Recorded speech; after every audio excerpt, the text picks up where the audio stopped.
మా పేరు ఏలూరు నరసయ్య. వయసు వయసు 78, 79. మీ గ్రామం స్వగ్రామం ఈ ఊరే. తర్వాత మీరు ఎప్పుడు చూశారు వెంకటేశ్వర? నేను చిన్న అంత ప్రాయంలో ఇంటికి వచ్చేది, ఎద్దల ఘాట్లో కూర్చుండేది. అప్పుడు అందరూ పిచ్చి అంకయ్య అనేవాళ్ళు. వచ్చాడు ఇంట్లోకి, అంటే నాగలుటూరికి మాకు బంధుత్వం ఉండేది. పొంగూరు అని తెలుసుకొని వచ్చిండో ఏమో మరి. అందువల్ల ఇంట్లోకి వస్తే అన్నం తినమంటే మాది కూడా బొచ్చులు తీసుకుండేదని తినేవాడు. అది గుర్తు.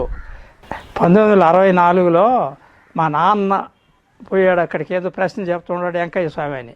అప్పటికి నాకు పెళ్లి కాల. పోతే ఆయన కరెక్ట్గానే చెప్పింది, ఆయన చెప్పినవి జరిగినాయి. పెళ్ళిని గురించే పోతే ఆయన ఈ విధంగా చెప్పిండు. అంటే కాగితాల మీద మా నడిచాలతో రాయట్లే, అదేదో కోటి రత్నాలు మణుగుల రత్నాలు అవన్నీ ఆడ విడదీసి చెప్తే ఆ ఊళ్ళోనే పెళ్లి చేస్తావు, 5గురు సంతానం అని చెప్పిండు. అవన్నీ కరెక్ట్గానే జరుగుతూ వచ్చినాయి అని చెప్పింది. నీ పూర్తి పేరు చెప్పేద్దానా? నీ పేరు తాత, నీ పేరు చెప్పు తాత. నాగయ్య. నాగయ్య, మండవ నాగయ్య. నీ వయసు ఎంత ఉంటుందా? 101. 101.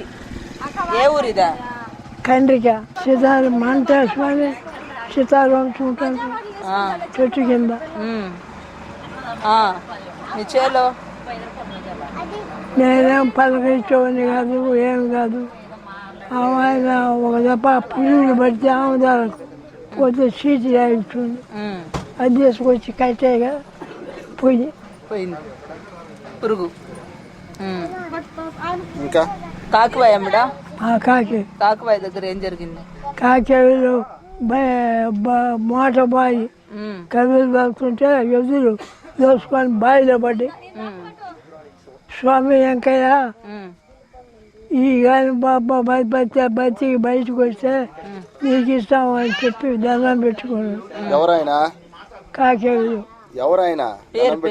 నాగయ్య, యాగంటి నాగయ్య. అప్పుడు ఏడుండవు నువ్వు కూడా కాకివాయలో ఉండవు? కాకేలోనే మా వాళ్ళు. నువ్వు ఎందుకు పోయినావు కాకివాయకి? వాళ్ళ ఇంటికి ఆడనే ఉన్నా. అంటే ఎద్దులు పెట్టవచ్చు. ఆమె ఎద్దులు స్వామి పోయారు. నాకు వద్దయ్యా, ఖచ్చితంగా చెప్పులు సేద్యం చేసుకోండి, నాకు కావాల్సింది భోజనం, ఊరికి అన్నం పెట్టండి అంటే ఈ పెద్ద ఏళ్ళు వస్తే ఆ దిగి ఏట్లో యువతకి వచ్చేది దేవరాయపల్లి కాడ. నా పేరు పయ్యావల పెద్ద పెంచులయ్య. మీ నాన్నగారి పేరు? రామానాయుడు, పయ్యావల రామానాయుడు. మీ వయసు ఎంత? నా వయసు 64.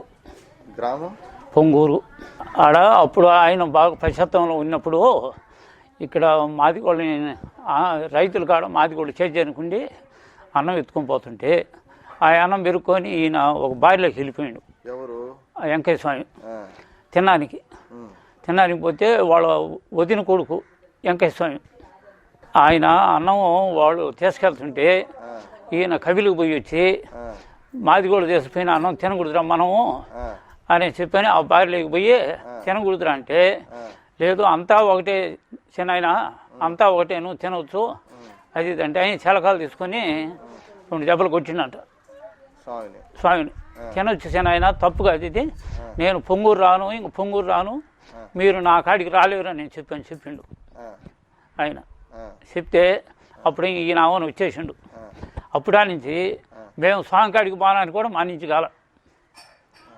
గొలగమూడికి పోయి గొలగమూడిలో నుంచి రిటర్న్ వచ్చేసిన నేను. మధ్యలో క్యూలో పోయి దేవుడి కాడికి పోవడానికి రిటర్న్ వచ్చేసాను నేను. ఇంటికాడ టైం అయిపోతే ఇంటికి పోవాలా అని చెప్పని ఇట్లా ఇంటికాడ చీకటి పడుతుంది, నెల్లూరు నుంచి ఇక్కడికి వచ్చేళ్ళకు పొంగూరు చాలా చీకటి పడుతుందని ఆమె రిటర్న్ వచ్చేసిన. వాళ్ళ తమ్ముడు కొడుక్కి పెళ్లి చేయాలంటే మన ఇంటికి పచ్చని ద్వారణం కట్టకాకమంట. పచ్చని ద్వారణం కట్టకాకమంటే ఆడ మా పెదనాయన కొడుక్కి, మా అన్నకు ఒక ఆయనకు, ఆ అబ్బాయికి ఇద్దరికి ఒక పెళ్లి పెట్టుకున్నారు.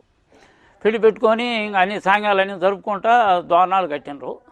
సాయంకాలం 5 గంటలకు ఇల్లు తగులుకునిందంట. ఆహా, వాళ్ళ తమ్ముడు కొడుకే. మా అమ్మ మా తమ్ముడు వాళ్ళు అందరూ కూడా పెళ్ళికి పోయినరు. ఇల్లు కాలిపోతుందంట. ఇల్లు కాలిపోతుందని చెప్పని ఆదరాబాదరా లాగితే వాళ్ళ ఇంటి వరకే కాలిపోయిందంట. ఇంకా పక్క ఇల్లు కాలేదంట. సూర్యులు కలుసుకున్నా కానీ కాలేదంట. అంతవరకు ఆగిపోయిందంట. ఇంకా నైట్కు మా అన్న పెళ్లి చేసేసిండ్రు. ఆయన పెళ్ళి ఆ మంటలో కుక్కినంట. ఇవన్నీ ఆ అబ్బాయిను పెళ్లి చేపేళ్ళకు ఇల్లు కాలిపోయినది ఈ టైం బాగలేదని అని మా అమ్మ ఓడిపోయి మా తమ్ముడు ఓడిపోయి వచ్చిండ్రు పెళ్లి కూడా. మన ఇల్లే కాలిపోయింది. వీడు పిల్లవాడు మంచి వాడికి టైం బాగలేదు. వెంకయ్య స్వామి చెప్పినట్టు వీళ్ళు చేయలే. పచ్చని తోరణం కట్టొద్దు అన్నాడు, వీళ్ళు కట్టిండ్రు. మేకల చేసయ్య ఆయన కందిక అయితే అక్కడ మెస్స పెట్టుకొని ఆయన 10 రూపాయలు డబ్బులు సంపాదించుకుని పట్ట కారు కొనుక్కునిండు. కారు కొనుక్కొని తీసుకొచ్చి ఇంటికాడ పెట్టుకుని సాయంకాలం దేవుడి కాడ ఆడ పూజలు పునస్కారాలు చేపించుకొని తీసుకొచ్చి ఇంటికాడ పెట్టుకునిండు. ఇంటికాడ పెట్టుకుంటే ఆ కారు తెల్లరాలకు ఎవరు తీసిపోయినో దొంగలు తీసిపోయిన పట్ట ఈయన ఎక్కడ తిరిగి ఎక్కడ చేసినా కానీ కుదరక వెంకయ్య స్వామి కాడికి పోయి, స్వామి నా కారు కానీ నాకు కానీ దొరికితే నీకు ఎక్కడైనా దేవళం నేను కట్టించి పూజ చేస్తానని చెప్పని ఆయన దండం పెట్టుకున్నాడు. ఆ నైటు కారు తీసుకొచ్చి ఇంటికాడ పెట్టేశారు. కారు తీసుకొచ్చి ఇంటికాడ పెట్టిన పట్ట అప్పుడు కందికాడ వాళ్ళ స్వగ్రామంలో దేవళం కట్టించేసాడు. పెద్దోళ్ళు చెప్పుకుంటున్నట్టు ఆయన బొంతపాలు తాగేదంట. చిన్నతనంలో ఆవుల కాడికి పంపిస్తే బొంతపాలు తాగేది. ఈయన తీసిపోయిన అన్నము ఒక గీడు గీసేది, ఆ గుంత తీసేది, ఆ గుంతలో అన్నం పెట్టేసేది. ఇది వాళ్ళు తీసిపోయిన ఆయన అన్నం వెంకయ్య స్వామి ఆవుల కాడికి పోయేది అడవిలోకి. ఆవులకు దిక్కదోలేది. ఈయన పాటికి ఈయన ఎట్టబోతులు పోతున్నట్ట. ఈయన ఆయన తిరుక్కొని వచ్చేలకు ఆవులు ఆ గీట్లోనే ఉండేదంట. ఆవులేమో బాగా మేసేది, ఆవులు కట్టేది, ఈయనేది దూడలు పాలు తాగేది చేస్తూ ఉన్నాయంట. ఆయన తోడబోయే పిల్లవాళ్ళు అందరూ ఇంటికి వచ్చి వాళ్ళ అవగాహన 4 లీటర్లు, ఆయన తోడు 4 లీటరే. అప్పట్లో ఈయన ఆడికి దూడలయ్య మీ వెంకయ్య స్వామి ఆవుల మేపేది లేదు, వాడి గీట్లో తోలుతులు పోతులు మాకు కనపడటం లేదు, ఆవులు మేసేది లేదు, వచ్చేది లేదని ఆయన వాళ్ళ భావంతో చెప్తుండంట. భావంతో చెప్తుంటే బాగానే ఉండే కుదురా నేను అనుకుంటా. ఒకరోజు కబిల దోలం పోతే బల్లలు ఊడిపోయినాయంట. ఊరికి వాళ్ళ మామకు బల్లలు ఊడిపోయి ఆ బల్లలు కాపించుకోవడానికి కొన్ని కాడికి చేతిగాడిని ఆ బిళ్ళ ఇచ్చి పంపించిందంట. ఇచ్చి పంపించిన పట్ట ఈయన ఆవుల కాడికి పోయిందంట చూడడానికి. ఈయన పొయ్యాలకు బాగా ఈయన తెత్తు గడ్డిలో బాగా తింటా కేకలు పెడతా ఉన్నాయంట. ఈయన స్వామి ఆ పక్క ఓలేసినట్టు వినపడుతుందంట. ఈయనకు వినపడతా ఉంటే ఈయన పాటికి పోయిండు చూద్దామని. ఒరే వెంకయ్య అయిందంట. మళ్ళీ ఇంకొక మూలలో ఓలేస్తూ ఉన్నట్ట. ఒరే ఈ పక్కకు పోయిండని మళ్ళీ ఆ పక్కకు పోతే మళ్ళీ ఈ పక్క ఓలేస్తున్నట్ట. ఈ పక్క ఓలేస్తే ఇంకొక మూలకు పోయి ఇంకొక మూలలో ఓలేస్తున్నట్ట. వీడు భయపడి పోయినాడు. ఇంక వీడితో మనకు పని ఇంటికే సాయంకాలం వస్తాడేమని వచ్చేసినాడు ఇంటికి. ఎవరు పోయింది ఇంతకీ? వాళ్ళ మేనమామ. వెంకయ్య స్వామి మేనమామ చూడడానికి పోయినాడు. ఆయన పేరు చెప్పగలరా? ఆయన నారపనాయుడు, ఏలూరు నారపనాయుడు. ఆయన వచ్చిన బయట ఆయన ఊళ్ళో పెద్ద మనిషి నారపనాయుడు. ఏదో పంచాయతీ వచ్చింటే ఆ పంచాయతీ కాడికి పోయిండు. ఆడికి పోయి ఆ పంచాయతీ తీర్మానం చేసే చాలుగా రాత్రి 10 అయింది. ఈయన దొడ్లో ఆవులు తోలి ఆ దూడలు రోజు ఇప్పి పోలు దాపి దూడ కట్టేసి ఆవులకు మేతేసి వచ్చేవాడంట. ఆ రోజు దూడలు ఎప్పకుండా దొడ్లో ఆవులు తోలి పెండి మోనేసి ఆవులకు మేత వేయకుండా ఆటాడుకుంటూ పోయిండంట. ఆటాడుకోవడానికి ఆయన ఆ పంచాయతీ కాడి నుంచి వచ్చి ఈయన నేరుగా దొడ్డికాడికి పోయిండంట. దొడ్డికాడికి పోయి వాళ్ళకి ఆవులు దూడలు కేకలు పెడుతున్నాయంట. ఈయన దూడలు ఇప్పి పోలు దాగనిచ్చి దూడ కట్టేసి ఆవులకు మేత వేసి ఆమెను వచ్చి ఇంటికి వచ్చి ఆ వెంకయ్య వాళ్ళ ఇంటికి పోయిండంట. అమ్మ వాడు వెంకట పోయిండు ఆయన అనా ఇక్కడనే ఆట ఆడుకుంటున్నాడు ఆయనంట. ఆట ఆడుకుంటున్నాడు అనే వాళ్ళకు వచ్చేసిండంట. ఏందిరా దూడలేపలేదు, వాటికి మేత వేయలేదు, ఏం లేదంటే మా ఇంక నేను ఆవుల కాడికి పోను, పోతే పో లేకుంటే లేదు, నాకు తెలియదు, ఇంకా నువ్వు కాసుకుంటే కాసుకో, ఊరుకుంటూ ఊరుకోమంట. అని బయట ఎట్ట పాకుంటేట ఇంక మనిషి కావాలి కదా అని అంటే నేను పంపించుకో, నేను మడవకాడికి వస్తాను అయినంట. మడవకాడికి వస్తానంటే సరే మడవకాడికి రా, మడవకాడి నుండి ఆవుల కాడికి పంపిస్తాను అని చెప్పినట్ట. చెప్పిన తర్వాత ఆమెను ఉదయం లేచి ఈయన మడవకాడికి తీసుకుపోయిండ్రు. మడవకాడి నుండి ఆవుల కాడికి పంపించినట్ట. పంపించిన బయట ఇంటికి ఈయన ఏం చేసిందంటే ఆ నీళ్లు మొత్తం వాకు తగ్గొట్టి ఈయన మడవ కడతా ఉన్నట్ట.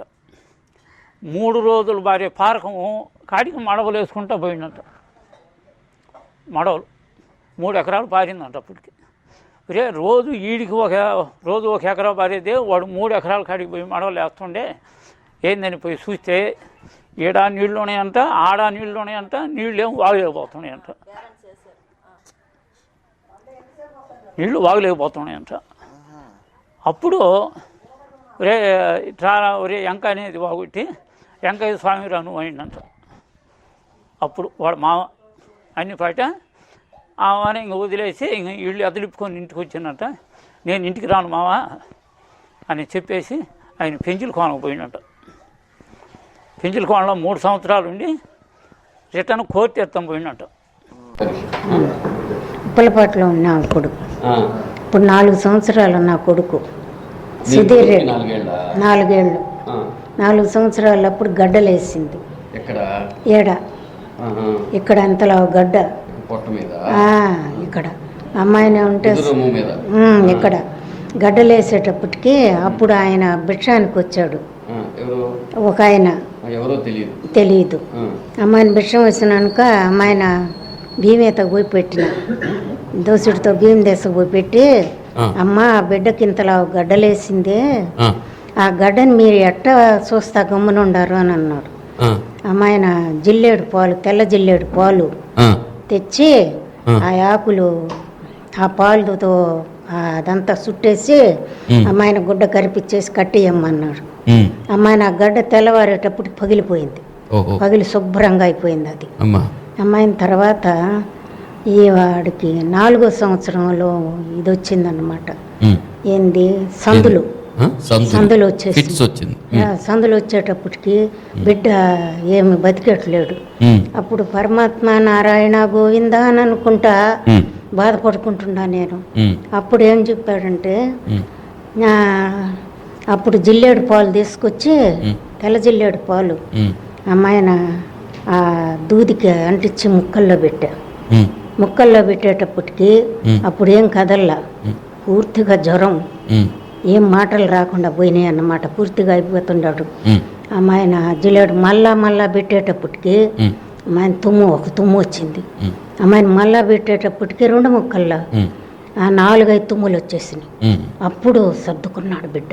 నా బిడ్డ బతకడం భగవంతుడు తోడు. అప్పుడు దైవం వచ్చాడుగా మళ్ళా నాకు నా బిడ్డని ఈ రకంగా చూపించడానికి అని చెప్పి, అప్పుడు ఎవరు లేరు ఇంట్లో, మేమిద్దరమే. అప్పుడు ఆ జిల్లేడు పాలు తెచ్చి పెట్టేసినాను. బిడ్డను వేసి కూర్చున్నాడు. ఇప్పుడు ఆ బిడ్డ ఏం చేస్తున్నాడమ్మా? ఆ బిడ్డ లాయరు సుధీర్ రెడ్డి ఏడ మాగుంటోళ్ళు లేవట్లో 5వ అంతస్తులో ఉన్నాడు. కూతురు టీచరు, ఒక కొడుకు ఒక కూతురు టీచరు. ఆమె అంటే గండవరంలో హై స్కూల్లో గవర్నమెంట్ టీచర్గా ఉంది. గవర్నమెంట్ టీచర్ అయితే మృదుల అమ్మాయి పేరు. మృదుల. అబ్బాయి పేరు సుధీర్ రెడ్డి లాయరు. బాగుంది. ఇప్పుడు మీరు వెంకయ్య స్వామి గురించి మీరు విన్నవి కానీ మీకు తెలిసినవి కానీ ఏమైనా చెప్పండి. అది మాకు సాక్షాత్గా పరమాత్మ కనిపించాడు అనమాట. నేను దేవుడి దగ్గర నుంచి పూజ చేసుకొని వచ్చిన, శివ నారాయణ గోవింద అనుకుంటా వచ్చిన బయటికి. ఆయన ఏమంటే చెప్తున్నాడు అనమాట, ఆదినారాయణ శ్రీమన్నారాయణ అంటే చెవుల్లో వినపడుతున్నాయి నాకు. అమ్మాయిని నేను పోయినా వాకిట్లే చూసేటప్పటికి అమ్మాయిని అన్నం పెడతాను ఇస్తట్లోనూ తినండి అని అన్నా. అంటే స్వామి తినలా. టిఫిన్ పట్టుకొని వచ్చాడు, దానిలో అన్నం పెట్టిన బియ్యం జోలి, ఆ జోలిలో పోసాను. అమ్మాయిని గురు బ్రహ్మ గురు విష్ణు గురుదేవో మహేశ్వర గురు సాక్షాత్ పరబ్రహ్మ తస్మై శ్రీ గురువే నమస్తుతే అనేటప్పటికే కళ నుంచి ఎత్తాడు 3 సార్లు అని ఆ అన్నం ఇటు పెట్టుకొని తిరిగాడు. ఎట్ట పోయినాడని చెప్పి నేను అటు పోయేటప్పటికి ఈడ కుక్కలు అరుస్తుంటే ఆడ బియ్యం చల్లాడు, ఇక్కడ కాకులు అరుస్తుంటే కాకులు, ఆడ అన్నం ఈడ బియ్యం చల్లేసి వెళ్ళిపోయారు. ఎట్ట పోయినాడనేది చూస్తే ఎక్కడా లేడు. అక్కడ కుక్కలు తింటున్నాయి, ఇక్కడ కాకులు అన్నీ ఆగిపోయినాయి అన్నమాట. భగవంతుడు వచ్చాడు కావాలా ఈ రూపంలో నన్ను చెప్పి దండం పెట్టుకుంటా. అప్పుడు మీ పాదకమల సేవయం మీ పాదార్చకులతో